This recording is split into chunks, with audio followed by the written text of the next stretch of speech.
Hello students, मैं अंजलि पयाल स्वागत करती हूँ आपका आईसीटी वर्चुअल क्लास में। कैसे हैं आप सब लोग? उम्मीद करती हूँ आप सब लोग अच्छे होंगे और अपनी लाइफ में बहुत बेहतर कुछ कर रहे होंगे।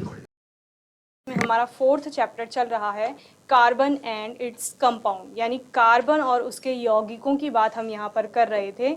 बहुत सारे टॉपिक्स हमने यहाँ पर पढ़ लिए थे जो कि स्टार्ट होते थे आपके कार्बन से। ठीक है, सबसे पहले हमने कार्बन की बात की, जहाँ पर हमने कहा कि कार्बन का जो एटॉमिक नंबर होता है यानी परमाणु क्रमांक होता है, उस परमाणु क्रमांक के आधार पर हम बोलते हैं कि एक उदासीन कार्बन के परमाणु में जितने इलेक्ट्रॉन होते हैं उतने ही उसमें क्या होते हैं, प्रोटॉन्स होते हैं। ठीक है, तो नंबर ऑफ इलेक्ट्रॉन और नंबर ऑफ प्रोटॉन वहाँ पर इक्वल हो जाते हैं।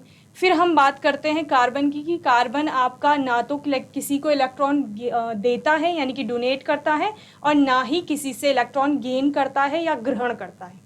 तो इस स्थिति में फिर कार्बन कैसे अपनी वैलेंसी को यानी संयोजकता को पूर्ण करता है वो हम पढ़ रहे थे।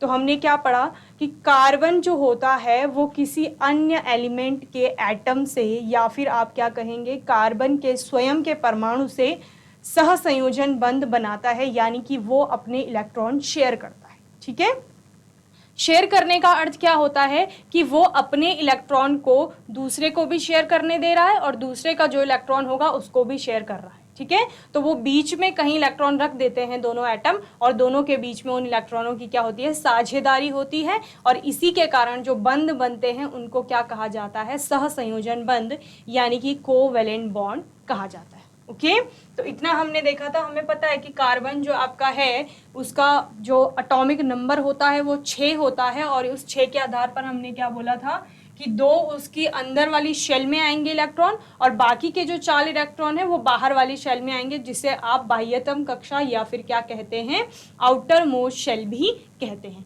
तो जब आउटर मोस्ट शेल में उसके 4 इलेक्ट्रॉन हैं तो उसको किसके समान विन्यास चाहिए था, उसको नोबल गैसेस या निष्क्रिय गैस, उत्कृष्ट गैस जिन्हें आप कह रहे हैं, उनके समान विन्यास प्राप्त करना है।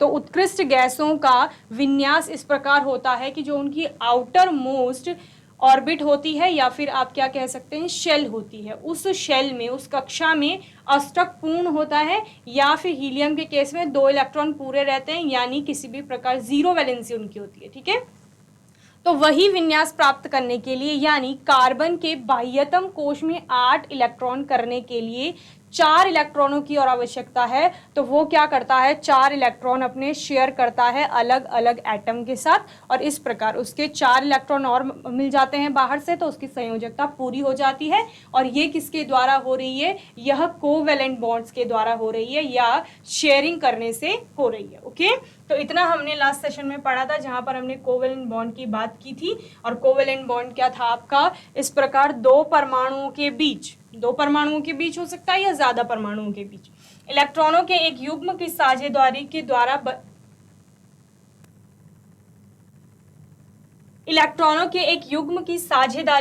बनने वाले आबंध को क्या कहा जाता है, सह संयोजी आबंध कहा जाता है या कोवेलेंट बॉन्ड जिन्हें हम कह रहे हैं। Okay, then types of covalent bond आता है, यानी कोवेलेंट बॉन्ड जो है वो कितने प्रकार के हो सकते हैं। तो कितने प्रकार के हमने पढ़ा था, यहाँ पर 3 टाइप्स के आपके कोवेलेंट बॉन्ड आ रहे थे। पहला आता है आपका सिंगल कोवेलेंट बॉन्ड या एकल सहसंयोजी आबंध। एकल सहसंयोजी आबंध कहता है कि 2 परमाणुओं के बीच एक ही पेयर ऑफ इलेक्ट्रॉन की या एक युग्म का मतलब क्या है कि 2 इलेक्ट्रॉनों की शेयरिंग हो रही होगी, और वो 2 इलेक्ट्रॉन किसके हैं, वो 2 इलेक्ट्रॉन 2 अलग अलग एटम्स के हैं, जिसमें हमने एग्जांपल देखा था फ्लोरीन का, क्लोरीन का, हाइड्रोजन का। तो इन तीनों ही केसेस में क्या हो रहा था, आपके 2 एटम हैं, F2 में भी आपको 2 एटम दिख रहे हैं, क्लोरीन में Cl2 में भी आपको 2 एटम दिख रहे हैं, H2 में भी आपको 2 एटम दिख रहे हैं। तो 2 एटम के बीच में इनके बाह्यतम कोश में 1 इलेक्ट्रॉन की आवश्यकता होती है। तो वो एक एटम आपका 1 इलेक्ट्रॉन देता है, दूसरा एटम दूसरा इलेक्ट्रॉन देता है, तो कितने इलेक्ट्रॉन हो गए, तो टोटल 2, यानी कि एक युग्म हो गया। इस युग्म के कारण जो वो साझेदारी करने में बंध बनेगा वो एक बंध बनेगा। ठीक है, एक बंध का मतलब क्या है, यहाँ पर 2 इलेक्ट्रॉन। ठीक है, तो इसी को क्या कहा जाएगा, सिंगल कोवेलेंट बॉन्ड कहा जाएगा या एकल सहसंयोजी आबंध। दूसरा क्या होता है, दूसरा आपका होता है double covalent bond. Double covalent bond द्विआबंध भी जिसको आप कहते हैं, या द्वि सहसंयोजी आबंध। ओके, इसमें क्या होगा, इसमें दो बॉन्ड बनेंगे। जब आपका एक बॉन्ड में दो इलेक्ट्रॉनों की शेयरिंग हो रही है तो दो बॉन्ड में आपके कितने इलेक्ट्रॉनों की शेयरिंग हो जाएगी, 4। तो यानी यहां पर इस प्रकार से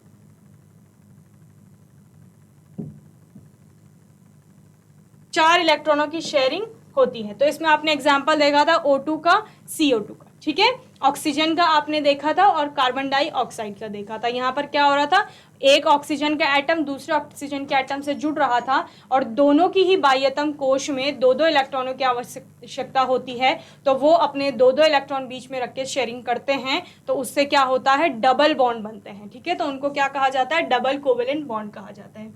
तीसरा है आपका triple covalent bond. Triple covalent bond या त्रिसहसंयोजी आबंध, ये क्या कहते हैं, ये कहते हैं कि हमारे बीच में यानी परमाणुओं के बीच में 3 बंध बनेंगे और 3 बंध का मतलब है कि टोटल कितने 6 इलेक्ट्रॉन शेयरिंग में पार्टिसिपेट करेंगे। जब यहाँ पर N2 की बात की जा रही है तो N2 में 2 एटम है N के, नाइट्रोजन के, तो एक एटम आपका 3 इलेक्ट्रॉन लेकर आएगा, दूसरा इलेक्ट्रॉन भी 3 इलेक्ट्रॉन लेकर आएगा और उन 3 इलेक्ट्रॉनों की साझेदारी के बाद दोनों ही नाइट्रोजनों के अष्टक क्या हो जाएंगे, पूर्ण हो जाएंगे, ठीक है। इलेक्ट्रॉन की बाह्यतम कोश में 5 इलेक्ट्रॉन होते हैं नाइट्रोजन की, ठीक है। नाइट्रोजन की बाह्यतम कोश में 5 इलेक्ट्रॉन होते हैं। 5 इलेक्ट्रॉन का अर्थ क्या है, अष्टक को पूरा करने के लिए 3 और इलेक्ट्रॉनों की आवश्यकता है। तो 3 इलेक्ट्रॉन कहाँ से आएंगे, एक नाइट्रोजन अपना 3 इलेक्ट्रॉन शेयरिंग में देगा, दूसरा नाइट्रोजन भी अपने 3 इलेक्ट्रॉन शेयरिंग में देगा और इस प्रकार क्या बनेंगे, 3 बॉन्ड बनेंगे जिनको कि ट्रिपल कोवेलेंट बॉन्ड कहा जाएगा। ओके, इतना हमने अपने लास्ट सेशन में पढ़ लिया था बॉन्डिंग के बारे में कि बॉन्डिंग क्या होती है। होपफुली आपको ये अच्छे से समझ में आ गया होगा। अभी हम बात कर रहे हैं कि जो बॉन्डिंग हो रही है उसके कारण स्ट्रक्चर कैसे बनेंगे, उनको समझेंगे। तो उनको इलेक्ट्रॉन डॉट स्ट्रक्चर से दिखाया जाता है। The electron dot structure provides a structure of bonding in molecule in terms of the shared pair of electrons and octet rule. ठीक है, क्या कह रहे हैं कि जो बॉन्ड हम बना रहे हैं या इलेक्ट्रॉनों के शेयरिंग के कारण, इलेक्ट्रॉन की शेयरिंग हो रही है उसके कारण जो कोवेलेंट बॉन्ड बने हैं, तो उसको हम स्ट्रक्चर डॉट से दिखाते हैं। ऐसा स्ट्रक्चर बनाते हैं जिसमें डॉट करके या क्रॉस करके आप इलेक्ट्रॉन दिखाते हैं और फिर वहां पर ऑक्टेट रूल समझाते हैं और शेयर्ड पेयर जो इलेक्ट्रॉन का है उसके बारे में बताते हैं। ओके, चलिए पहला एग्जाम्पल देखते हैं इसका। Formation of hydrogen molecule. Hydrogen का एक मॉलिक्यूल है तो उसमें 2 हाइड्रोजन होते हैं, ठीक है। एटॉमिक नंबर यानी परमाणु क्रमांक कितना है हाइड्रोजन का, 1 है।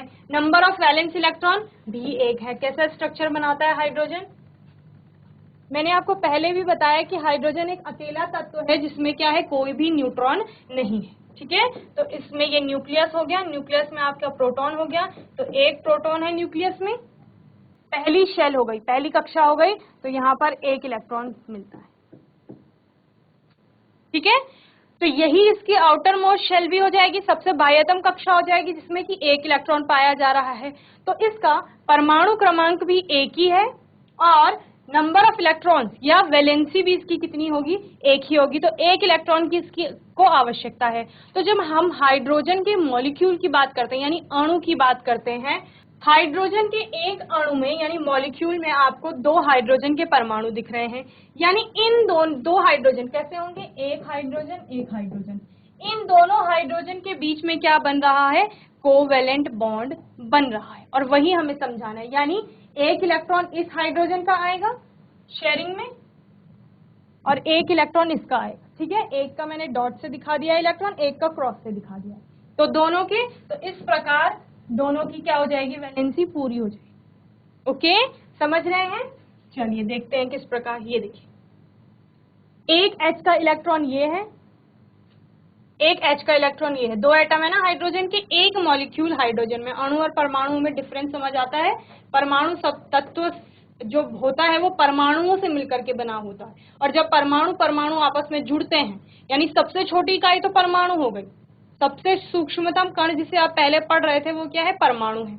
अब परमाणु जब आपस में जुड़ेंगे, ये एक परमाणु है, ये दूसरा, ये दोनों आपस में जुड़ गए, किसके द्वारा जुड़े, ये जो यहाँ पर बंध बन रहा है सहसंयोजी बंध, इसके द्वारा जुड़ रहे हैं और परमाणु परमाणु जुड़ने पर क्या बना रहे हैं, एक पूरा अणु बना रहे हैं हाइड्रोजन का। तो जब एक अणु की बात होगी तो उसमें कितने, 2 परमाणु हैं H2।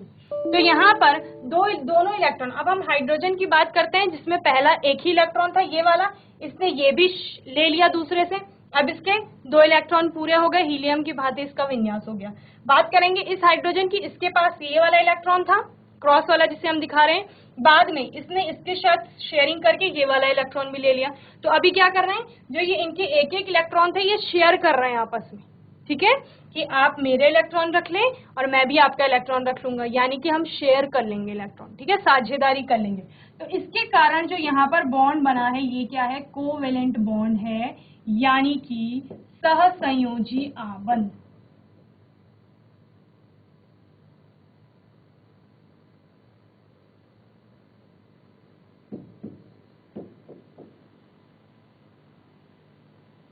ओके, चलिए जल्दी से नोट करेंगे।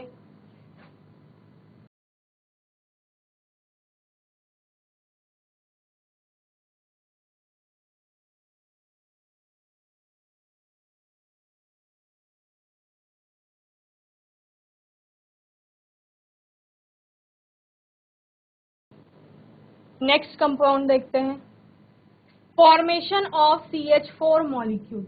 क्या बना रहे हैं, मीथेन का एक अणु बना रहे हैं।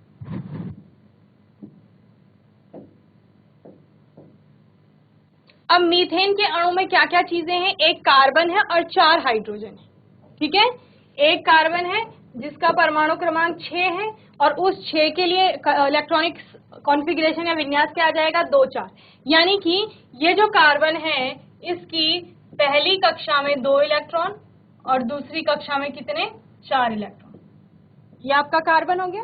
ओके, और हाइड्रोजन तो आपने पहले ही बना लिया है, 4 हाइड्रोजन होंगे, इसमें 1 इलेक्ट्रॉन, इसमें 1 इलेक्ट्रॉन, इसमें 1 इलेक्ट्रॉन, इसमें 1 इलेक्ट्रॉन, ठीक है, चारों हाइड्रोजन में 1 1 इलेक्ट्रॉन है और कार्बन की बाह्यतम कोश में कितने, 4 इलेक्ट्रॉन है। तो अब क्या करेंगे, एक हाइड्रोजन इन चारों कार्बन में से एक कार्बन के साथ क्या करेगा, कोवेलेंट बॉन्डिंग करेगा। उसी प्रकार आपका ये वाला हाइड्रोजन अपना 1 इलेक्ट्रॉन इसके साथ शेयर करेगा, ये वाला हाइड्रोजन भी कार्बन के साथ इलेक्ट्रॉन शेयर करेगा, ये वाला हाइड्रोजन भी कार्बन के साथ इलेक्ट्रॉन शेयर करेगा। तो क्या समझ में आता है, कार्बन के जो 4 इलेक्ट्रॉन थे बाह्यतम कोश में, वो 4 हाइड्रोजन परमाणु से क्या कर रहे हैं, कोवेलेंट बॉन्ड बना रहे हैं, यानी एक एक इलेक्ट्रॉन की यहाँ पर शेयरिंग कर रहे हैं इस प्रकार। ओके, तो इस प्रकार क्या हो रहा है, कार्बन के चारों जो आपके क्या थे, इलेक्ट्रॉन थे,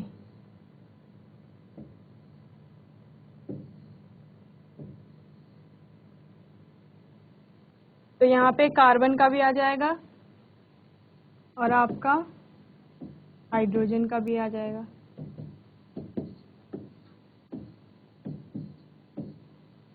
तो इस प्रकार क्या बन रहा है, कोवेलेंट बॉन्डिंग हो रही है मीथेन के मॉलिक्यूल में। ओके, चलिए देखिए इस प्रकार। अगर हम बात करें, ये जो डॉट से दिखाए गए हैं ये चारों किसके हैं, ये कार्बन के हैं, सपोज चारों आपके जो क्या हैं, इलेक्ट्रॉन हैं, और जो क्रॉस में दिखाए गए हैं वो हाइड्रोजन के हैं। तो एक हाइड्रोजन का एक क्रॉस यानी उसका 1 इलेक्ट्रॉन, एक हाइड्रोजन का क्रॉस यानी कि उसका इलेक्ट्रॉन, इस हाइड्रोजन का ये इलेक्ट्रॉन, इस हाइड्रोजन का ये इलेक्ट्रॉन, बाकी कार्बन के अपने 4 इलेक्ट्रॉन। अब गिन लीजिए टोटल कितने हो रहे हैं, 8 हो रहे हैं कार्बन के पास, और हाइड्रोजन के पास बात करें तो इसके पास भी 2 हो गए, इसके पास भी, इसके पास भी और इसके पास, ठीक है, सबके पास 2 2 हो गए। तो इन्होंने हीलियम के समान, जो कि एक उत्कृष्ट गैस है, उसके समान विन्यास प्राप्त कर लिया, और इस कार्बन ने अन्य किसी उत्कृष्ट गैस के समान विन्यास प्राप्त कर लिया। तो इस प्रकार इनके बीच में क्या बन रहे हैं, यहाँ पर क्या हो रही है, कोवेलेंट बॉन्डिंग हो रही है।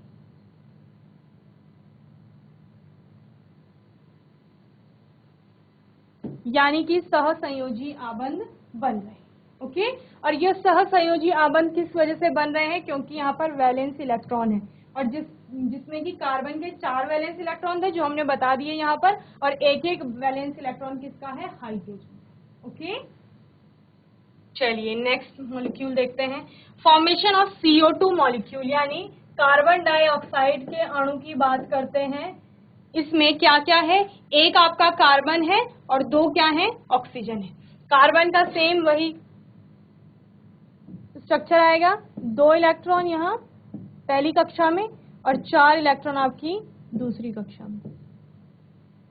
ठीक है, ऑक्सीजन की बात करते हैं तो ऑक्सीजन का पहली कक्षा में 2 इलेक्ट्रॉन और दूसरी कक्षा में आपके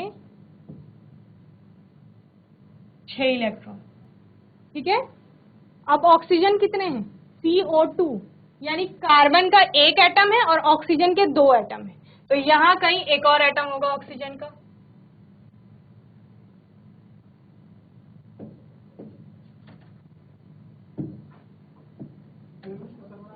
ओके, तो फिर क्या हो रहा है, कार्बन की बाह्यतम कोश में 4 इलेक्ट्रॉन आ रहे हैं और ऑक्सीजन की बात करें उसके बाह्यतम कोश में 6 इलेक्ट्रॉन आ रहे हैं। उसको आवश्यकता कितने की है, 2 इलेक्ट्रॉनों की है। ओके, और कार्बन को कितने की है, 4, क्योंकि ऑक्टेट का मतलब क्या है, हमें 8 इलेक्ट्रॉन पूरे करने हैं। तो ये बाह्यतम कोश कार्बन की हो गई, इसमें 4 इलेक्ट्रॉन है, कितने और चाहिए, 4 और चाहिए इसको।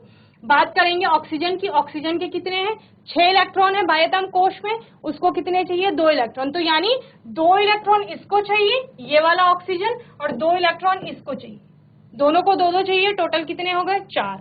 और इस कार्बन को अकेले कितने चाहिए, 4 चाहिए। तो यानी यहाँ पर क्या होगा, यहाँ पर डबल बॉन्ड फॉर्म होगा या 2-2 इलेक्ट्रॉनों की शेयरिंग होगी, किसके बीच में, कार्बन और ऑक्सीजन के बीच में। जो एक एटम है कार्बन का, वो एक ऑक्सीजन से डबल बॉन्डिंग करेगा और वही कार्बन दूसरे ऑक्सीजन से भी क्या करेगा, डबल बॉन्डिंग करेगा, यानी 2 इलेक्ट्रॉनों की शेयरिंग वहां पर होगी, इस प्रकार। ठीक है, तो ये आपको डॉट में जो दिख रहे हैं ये किसके इलेक्ट्रॉन है, ऑक्सीजन के इलेक्ट्रॉन है। तो ऑक्सीजन की पहली कक्षा में 2 इलेक्ट्रॉन, दूसरी कक्षा में 6 इलेक्ट्रॉन, 2 ये हो गए, 2 ये हो गए, 2 ये हो गए डॉटेड में। ठीक है, अब बात करते हैं दूसरे की। दूसरे में भी 2 इलेक्ट्रॉन पहली कक्षा में और 6 इलेक्ट्रॉन आपके दूसरी कक्षा में, इसका भी हो गया। अब कार्बन की बात करें तो कार्बन की अंदर वाली कोश में 2 इलेक्ट्रॉन और बाहर वाली कोश में क्या है, 1 2 3 4 इलेक्ट्रॉन। क्लियर है, अब क्या होगा, अब यहाँ पर शेयरिंग होगी इलेक्ट्रॉन्स की या कोवेलेंट बॉन्ड फॉर्म होंगे। कोवेलेंट बॉन्ड फॉर्म किस प्रकार होंगे कि जो ये कार्बन है ये अपने 2 इलेक्ट्रॉन इस ऑक्सीजन के साथ शेयर करेगा, यहाँ पर और यहाँ पर 2 इलेक्ट्रॉन इसने रखे, और ऑक्सीजन भी अपने 2 इलेक्ट्रॉन यहाँ पर रखता है, तो ये भी 2 इलेक्ट्रॉनों की शेयरिंग हो रही है। सेम यहाँ पर इसी कार्बन के और दूसरे ऑक्सीजन एटम के साथ हो रहा है। तो इसने क्या किया, इस कार्बन ने अपने 2 इलेक्ट्रॉन शेयरिंग के लिए रख दिए, ऑक्सीजन ने भी अपने 2 इलेक्ट्रॉन शेयरिंग के लिए रख दिए।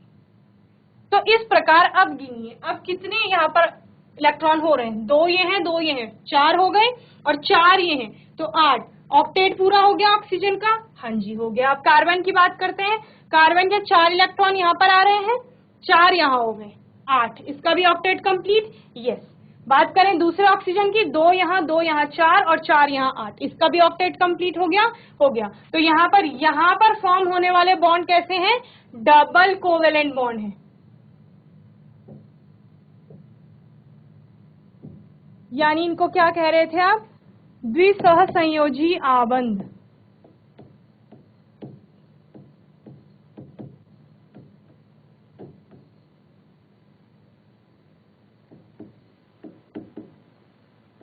कैसे बनता है, कार्बन ऐसे बनता है। ठीक है, कार्बन डाइऑक्साइड, कार्बन और ऑक्सीजन के बीच 2 बॉन्ड, कार्बन और ऑक्सीजन के बीच 2 बॉन्ड। ओके, चलिए जल्दी से नोट करिए इसे।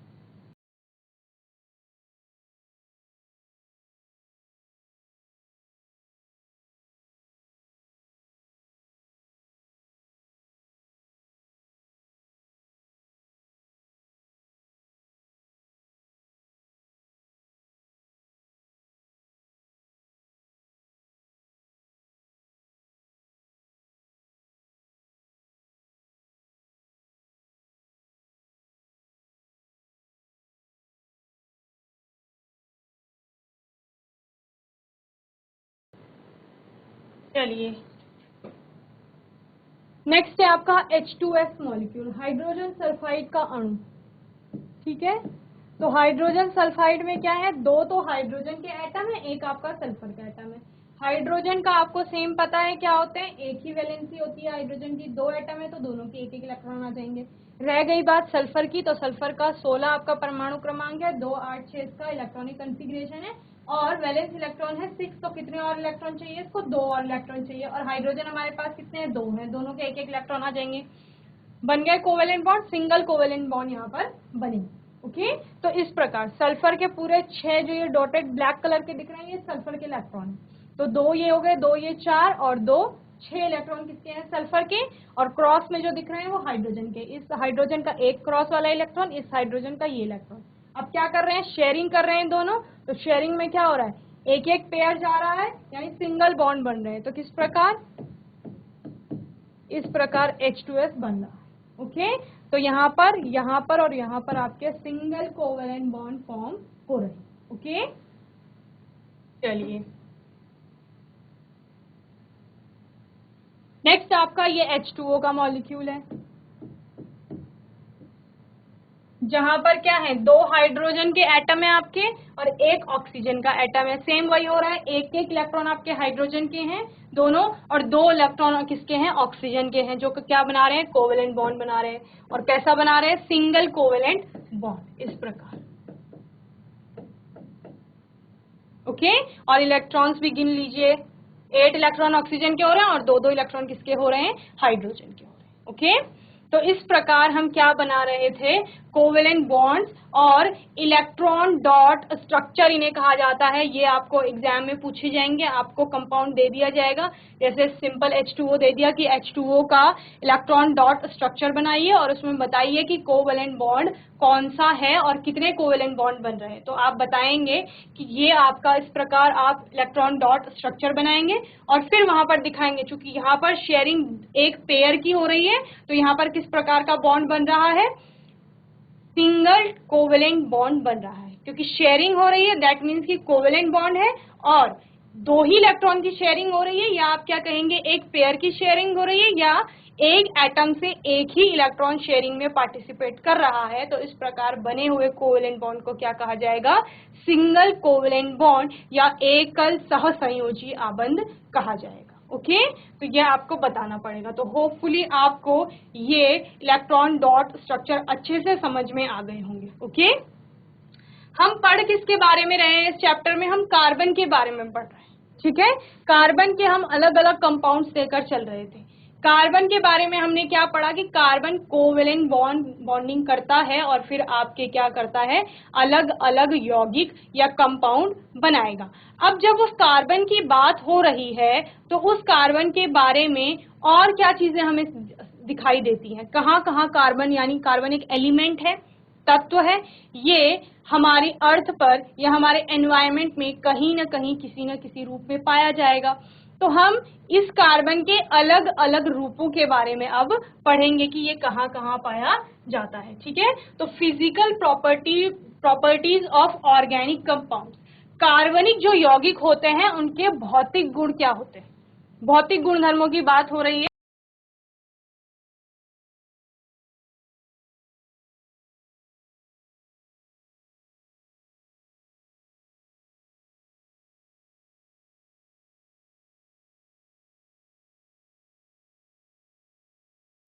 तो कार्बनिक यौगिकों के भौतिक गुणधर्मों की बात हम कर रहे हैं। Most of the organic compound have low boiling point and melting point due to the weak force of attraction, that is the intermolecular force of attraction between these molecules. Most carbon compound are poor conductors of electricity due to the absence of free electrons and free ions. क्या कह रहे हैं कि ज्यादातर जो organic compound होते हैं, organic compound किसको कहा जाता है, ऑर्गेनिक कंपाउंड का जैसे हिंदी में नाम है कार्बनिक यौगिक, तो इसमें क्या आ रहा है, कार्बन, यानी कार्बन से बने हुए जितने यौगिक होते हैं ज्यादातर उनको ऑर्गेनिक कंपाउंड्स की श्रेणी में रखा जाता है। तो ये ऑर्गेनिक कंपाउंड के फिजिकल प्रॉपर्टीज यानी उनके भौतिक गुणधर्म क्या होते हैं, भौतिक गुणधर्म से हमें पता चलता है कि उनके जो मेल्टिंग और बॉइलिंग पॉइंट्स होते हैं यानी गलनांक और क्वथनांक जो उनके होते हैं वो ज्यादा नहीं होते हैं बहुत, या हम क्या कहेंगे कम होते हैं। तो कम किसकी वजह से होते हैं? जो उनके अंदर इंटरमॉलिक्यूलर फोर्स ऑफ अट्रैक्शन है वो कैसा होता है? वीक होता है, जिसकी वजह से उनके अंदर जो मॉलिक्यूलर मास भी आएगा उनका वो कम आता है इनकी वजह से। क्योंकि अगर इंटरमॉलिक्यूलर फोर्स ऑफ अट्रैक्शन कम होगा यानी आकर्षण बल मॉलिक्यूल्स के बीच में कमजोर होगा, तो आप अगर थोड़ी सी भी एनर्जी देते हैं या थोड़ा से ही टेम्परेचर बढ़ाएंगे तो वो अट्रैक्शन के जो क्या है बॉन्ड्स बने हुए हैं या जो अट्रैक्शन फोर्स काम कर रहा है बीच में, वो थोड़ी सी ही एनर्जी प्राप्त करने से टूट जाएंगे। जब वो टूट जाएंगे तो अगर आपका सॉलिड्स हैं तो वो लिक्विड में कन्वर्ट हो जाएंगे, और अगर आपके लिक्विड्स हैं तो वो वेपर या गैसेस स्टेट में चले जाएंगे। ठीक है, तो इसी वजह से क्योंकि उनके बीच में अंतर जो आणविक बल होता है, आकर्षण बल होता है, वो क्षीण होता है या आप क्या कहेंगे बहुत ही कमजोर होता है, वीक होता है, और उसकी वजह से कम तापमान में भी ये आपके मेल्ट हो जाते हैं या बॉईल हो जाते हैं। तो इस वजह से इनका गलनांक और क्वथनांक क्या होता है? कम होता है। और क्या होता है? और इनमें जो इलेक्ट्रिसिटी फ्लो करती है वो बहुत कम मात्रा में करती है। बहुत अच्छे कंडक्टर या बहुत अच्छे सुचालक नहीं होते हैं ये विद्युत के। क्यों? क्योंकि इनमें फ्री इलेक्ट्रॉन्स नहीं पाए जाते। जब किसी भी चीज में, किसी भी सब्सटेंस में आपका फ्री इलेक्ट्रॉन पाए जाएंगे, फ्री इलेक्ट्रॉन का मतलब है वो किसी के साथ बॉन्डिंग में नहीं है। जब वो बॉन्डिंग में नहीं है तो उसको थोड़ा सा फोर्स मिलेगा, एनर्जी मिलेगी, तो वो क्या करेगा? मूव करेगा। जब इलेक्ट्रॉन आपका मूव करेगा दैट मीन्स कि इलेक्ट्रिसिटी वहां पर फ्लो हो रही है, विद्युत क्या कर रही है? उस मुक्त अवस्था में पाए जाने वाले इलेक्ट्रॉन की वजह से गमन करेगी, यानी एक जगह से दूसरी जगह पर जाएगी। ठीक है, तो यानी जो कार्बन है आपका उसमें फ्री इलेक्ट्रॉन्स नहीं है, यानी कि मुक्त इलेक्ट्रॉन नहीं है, या आप क्या कहेंगे फ्री आयन या मुक्त आयन नहीं है, जिनकी वजह से कि विद्युत उसमें बहुत अच्छे से गमन कर सके। ओके, तो ये फिजिकल प्रॉपर्टी हो गई आपके, और जो ऑर्गेनिक कंपाउंड्स है उनकी, कि इनका मेल्टिंग पॉइंट और बॉइलिंग पॉइंट यानी गलनांक क्वथनांक कम होते हैं। कम होने का रीजन क्या है? कि यहाँ पर weak intermolecular forces of attraction पाए जा रहे हैं, या जो फोर्स ऑफ अट्रैक्शन है वो बहुत वीक है, उसकी वजह से मेल्टिंग बॉइलिंग पॉइंट कम है। और दूसरा क्या कहते हैं कि इनका जो क्या होता है, जो ये सुचालक नहीं होते, यानी बहुत अच्छे चालक नहीं होते या बहुत अच्छे कंडक्टर नहीं होते इलेक्ट्रिसिटी के, इनमें क्या होते हैं फ्री इलेक्ट्रॉन्स या फ्री आयंस नहीं पाए जाते हैं। ओके, तो इतना आपको होपफुली इसमें समझ में आ गया होगा। जल्दी से इसे नोट करेंगे, फिर हम आगे और इसके बारे में पढ़ेंगे, कार्बन के बारे में।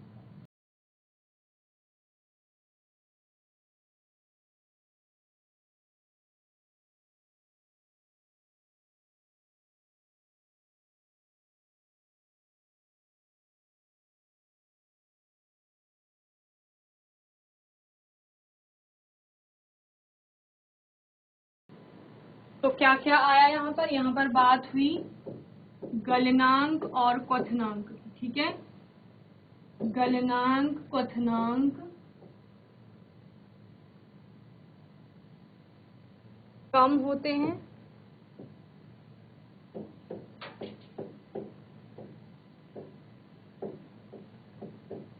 और क्या कहेंगे आप? ये क्या होते हैं? पुअर कंडक्टर्स होते हैं, यानी बहुत अच्छे चालक नहीं होते हैं।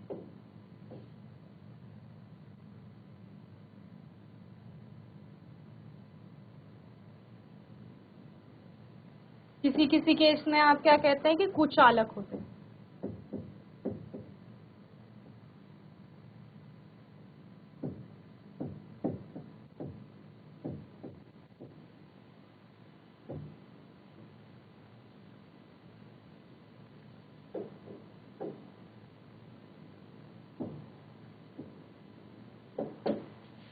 ओके, तो यानी बहुत अच्छे चालक नहीं होते हैं, आप क्या कह सकते हैं कुचालक भी होते हैं किसी किसी केस में। ओके, इतना हमने कार्बनिक यौगिकों के भौतिक गुणधर्मों में पढ़ लिया है।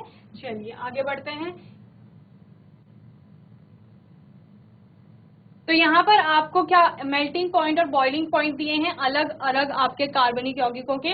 जैसे यहाँ पर एसिटिक एसिड बताया गया है, उसका मेल्टिंग पॉइंट 290 होता है केल्विन में, और बॉइलिंग पॉइंट होता है आपका 391। क्लोरोफॉर्म का 209 melting point, 334 boiling point. Ethanol का दिया है 156 मेल्टिंग पॉइंट, 351 बॉइलिंग पॉइंट। और मीथेन का क्या होता है? 90 मेल्टिंग पॉइंट होता है और बॉइलिंग पॉइंट होता है 111।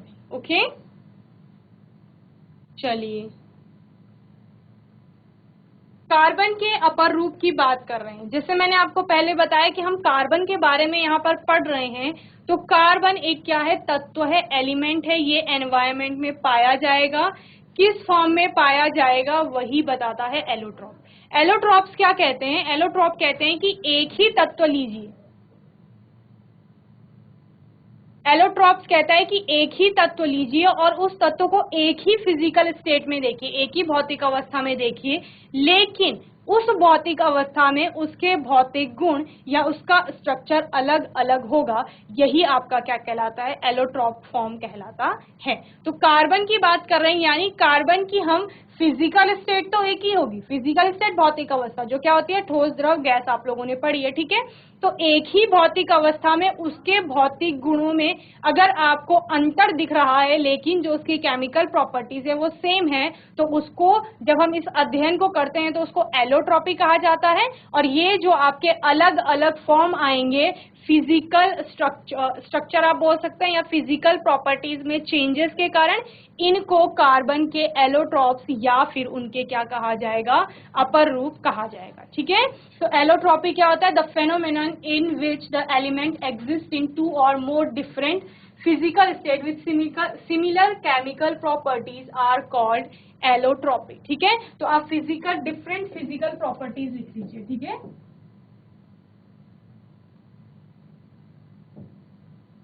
फिजिकल स्टेट क्या होगी, जनरली सेम होगी। तो ये आपका एलोट्रॉपी है, अपर रूप जिन्हें कहा जाता है। ओके, तो होपफुली इस सेशन में जितना हमने पढ़ा वो आपको अच्छे से समझ में आया होगा। आने वाले सेशन में हम एलोट्रॉपी को और अच्छे से पढ़ेंगे, जहां पर हम कार्बन की अलग अलग फॉर्म्स लेकर चलेंगे।